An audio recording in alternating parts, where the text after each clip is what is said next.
May dala yung pamangkin kong pansit habab. Ito ang aming almusal ngayon.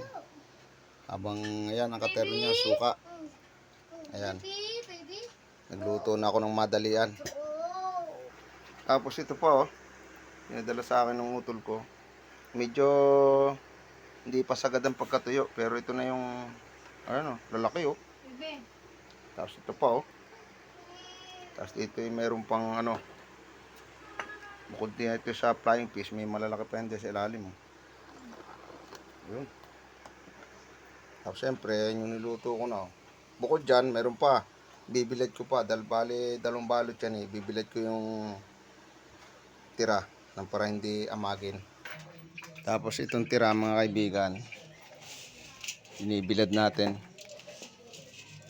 Kasi ito, yung sariwang pansit habab.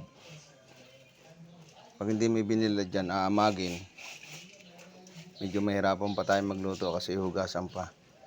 Pero pag ganyan, binilad mo yan, hindi na aamagin yan. Ayan. Yun. Bali dalawang balot yan. Yan yung sariwang pansit habab galing Mauban. Ayun.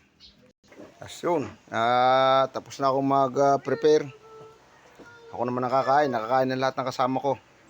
Yan, pagkain ko. Paubusin ko na ito eh.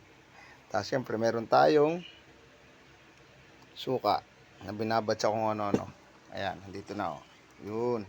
Yan ang katerno talaga yan. Thank you sa lahat ng nag-follow, nag-like, subscribe. Maraming salamat. Kain tayo.